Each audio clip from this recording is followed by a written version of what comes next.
మీ business ని develop చేసుకోవాలని అనుకుంటున్నారా? అయితే వెంటనే సంప్రదించవలసిన phone number 7729969299. KTR, Harish Rao, Sabitha Indra Reddy, KVP రామచంద్రరావుకు చెందిన ఫామ్ హౌస్లను కూల్చివేయవద్దా అని తెలంగాణ ముఖ్యమంత్రి రేవంత్ రెడ్డి ఆగ్రహం వ్యక్తం చేశారు. బలిసినోళ్ల డ్రైనేజీ మొత్తం ఉస్మాన్ సాగర్, హిమాయత్ సాగర్ లో కలుస్తోందని, ఆ నీటిని ఇప్పుడు హైదరాబాద్ నగర ప్రజలు తాగాలా అని ప్రశ్నించారు. సికింద్రాబాద్ లోని కంటోన్మెంట్ లో కుటుంబ డిజిటల్ కార్డుల ప్రారంభోత్సవ కార్యక్రమంలో ఆయన చాలా ఘాటుగా మాట్లాడారు. వారి ఫామ్ హౌస్లను కూల్చుతామని పేదలను అడ్డు పెట్టుకుని ధర్నాలు చేస్తున్నారని ఆరోపించారు. మూసీని అడ్డం పెట్టుకుని ఎంతకాలం బతుకుతారు? మీ భరతం పట్టడం ఖాయం అంటూ హెచ్చరించారు. అధికారం కోల్పోయాక బీఆర్ఎస్ నేతలు విచక్షణ లేకుండా మాట్లాడుతున్నారని విమర్శించారు. ఇక రాష్ట్రంలో కాంగ్రెస్ పార్టీ అధికారంలోకి వచ్చిన 90 రోజుల్లోనే 30,000 మందికి ఉద్యోగాలిచ్చామని, డిసెంబర్ లోపు మరో 30,000 మందికి ఇస్తామని అన్నారు. హైదరాబాద్ లోని ట్రాఫిక్ వరద సమస్యను పరిష్కరించేందుకు తాము చర్యలు చేపడుతుంటే బావమరిది తమపై బురద జల్లుతున్నారని ఆగ్రహం వ్యక్తం చేశారు.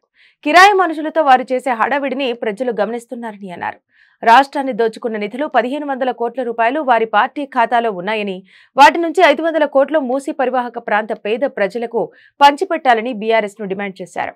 అధికారంలోకి రాకముందు చెప్పులు కూడా లేని వారికి ఇప్పుడు వారి పార్టీ ఖాతాలోకి మాత్రం 1,500 కోట్ల రూపాయలు ఎలా వచ్చాయని ప్రశ్నించారు. ఇక హైడ్రా విషయమై అసెంబ్లీలో చర్చ జరిగిన విషయం మర్చిపోయారా అని ప్రశ్నించారు. ఆ రోజే సూచనలు ఎందుకు చేయలేదని నిలదీశారు. ఇప్పటికైనా ప్రత్యామ్నాయం చెప్పాలని వినేందుకు తమ ప్రభుత్వం సిద్ధంగా ఉందని అన్నారు. మూసీ పరివాహక ప్రాంతంలోని 15,000 మందికి ఇళ్ల కేటాయింపునకు ఆదేశాలు ఇచ్చామని అన్నారు. హైడ్రా విషయమై అఖిల పక్షాన్ని ఏర్పాటు చేస్తామని, వచ్చే సలహాలు ఇవ్వాలని రేవంత్ రెడ్డి అన్నారు. హైదరాబాద్ ఇప్పటికే చిన్నపాటి వర్షానికే మునిగిపోతోందని, ఈ నగరాన్ని కాపాడుకోవాల్సిన బాధ్యత మనందరి మీద ఉందని అన్నారు. కేటీఆర్, హరీష్ రావు సచివాలయానికి వస్తే చర్చించేందుకు సిద్ధమని చెప్పారు. ఈటెల రాజేందర్ నేతృత్వంలో నిధుల కోసం ప్రధాని మోదీ వద్దకు వెళదామని సూచించారని, కేంద్ర మంత్రులు కిషన్ రెడ్డి, బండి సంజయ్ కూడా రావాలని అన్నారు. కేంద్రం నుంచి 25,000 కోట్ల రూపాయలు ఇప్పించాలని విజ్ఞప్తి చేశారు. మరి రేవంత్ రెడ్డి పిలుపును ప్రతిపక్షాలు స్వాగతిస్తాయో లేదో వేచి చూడాల్సి ఉంది.